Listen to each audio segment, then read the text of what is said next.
Welcome back to my channel. Today I'm sharing a normal day of simple tidying around my home when life gets busy. I'll be cleaning up the kitchen, doing some laundry, some dishes, and tidying my bedroom. I'm also doing a bit of light decluttering in my closet to clear out some clothes that have been taking up space and that I no longer need. I'm starting in my kitchen today, picking everything up, then I'm going to move on to doing some dishes before wiping down the counters and doing a bit of vacuuming.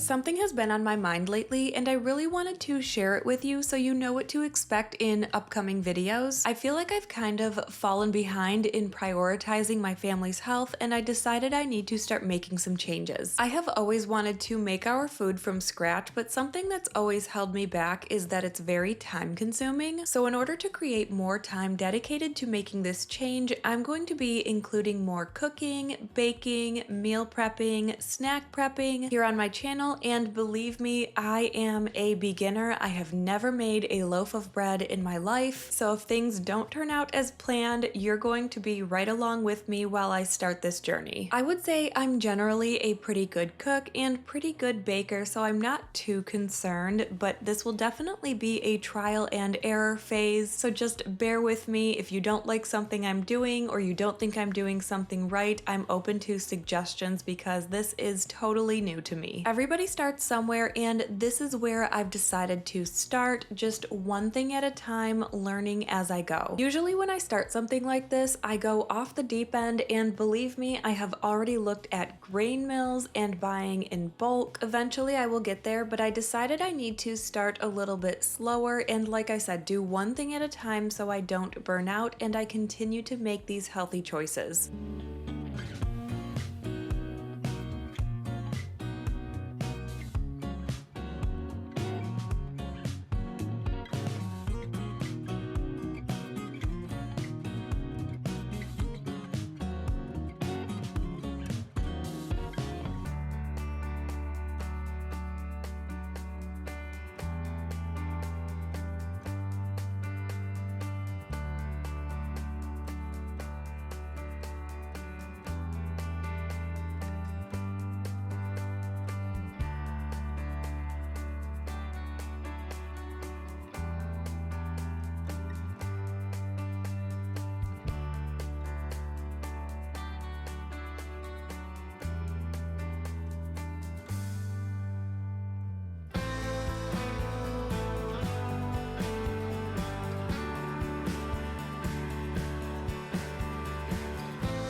Today I'm trying the Eureka ReactiSense cordless stick vacuum around my home to show you how easy and convenient it is to use. When I start on hard floors and move on to carpet, you can tell when suction turns up on the carpet and eases back on hard floors. There's no need to change any settings. Sense and React Technologies automatically adjust suction and brush speed for me. This vacuum handles both fine dust and larger debris easily. You can see here as I run it over some light dust or a few bigger pieces, it picks up everything on on the first pass. The anti-tangle brush roll helps reduce hair wrapping so I don't have to stop and cut hair off the roller, which is great for pets or having 3 girls in the house. Thanks to the low profile and swivel steering, it's easy to get under furniture and around tight spaces. The HEPA filter with complete seal technology traps over 99.95% of dust and allergens down to 0.3 microns. The 7-cone cyclonic system helps keep suction strong by separating fine dust before it reaches the filter. The LED display shows battery level and cleaning mode at a glance. It runs for up to 60 minutes and the suction power goes up to 25,800 pascals. It's great that it converts for detail work too. The crevice tool is great for furniture or shelves, and the 2-in-1 brush works well for baseboards or vents, and the extension wand helps reach up high. You can see here I used it on the vent above my mirror and it worked so well. Emptying the Eureka ReactiSense is simple with one-touch dust cup release. This vacuum is quick to use, has strong pickup, and is easy to maintain. You can check out the Eureka ReactiSense using the link in the description below. Thank you, Eureka, for sponsoring today's video. I'm moving into my bedroom now. There's not too much to pick up in here. I'm going to quickly make the bed, then move on to folding that laundry you see over there on the left-hand side. It's starting to pile up, so I'd like to tackle it and get it out of the way.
Once I was done putting away the laundry, I wanted to do some decluttering in my closet. There were some items in there that I have been looking at for the past couple of weeks, maybe even months. Some items that I have even set aside and made a mental note of that I really didn't want or need anymore. So I wanted to take some time today to do that decluttering. It always feels good to declutter items that have been on your mind for a while because not only does it clear up space in the area you are decluttering, but it also clears mental space because you no longer have to continuously look at and think about decluttering those items. During this declutter, there were a lot of shoes I was holding on to that I no longer liked, wanted, or needed. Every time I would put on a pair of tennis shoes, I would notice it, and it would kind of bother me that I had so many shoes that I did not want, whether they were really old and worn or just uncomfortable and I knew I wasn't going to wear them. They were just sitting there taking up space. Over the last year or so, I have switched all of my tennis shoes over to the brand Allbirds. I find them to be the most lightweight, most comfortable shoes. And if you've been here for a while, you know that I love wearing house shoes, which are just regular shoes that I don't wear outside. So I don't track bacteria around my home. I have separate shoes for outside and inside. I choose to wear shoes around my home because I feel like it makes me more productive. For whatever reason, there has been a study done on this showing that wearing shoes does in fact increase productivity because it tells your brain that it's time to get going. I'll put the link to those shoes in the description below. Another item I wanted to declutter in my closet was a lot of jeans. I feel like I've been holding on to certain pairs of jeans for a long time and it was just time to say goodbye.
After finishing that decluttering, I have some socks I need to finish folding and putting away. Then I will wipe down our nightstands, clean the mirror, and do some vacuuming.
Thank you so much for being here, watching, and spending some time with me today. I hope today's video gave you some motivation to keep going and get some things done on your to-do list as a busy mom. Thank you again for watching. Don't forget to subscribe, and I will see you in the next one.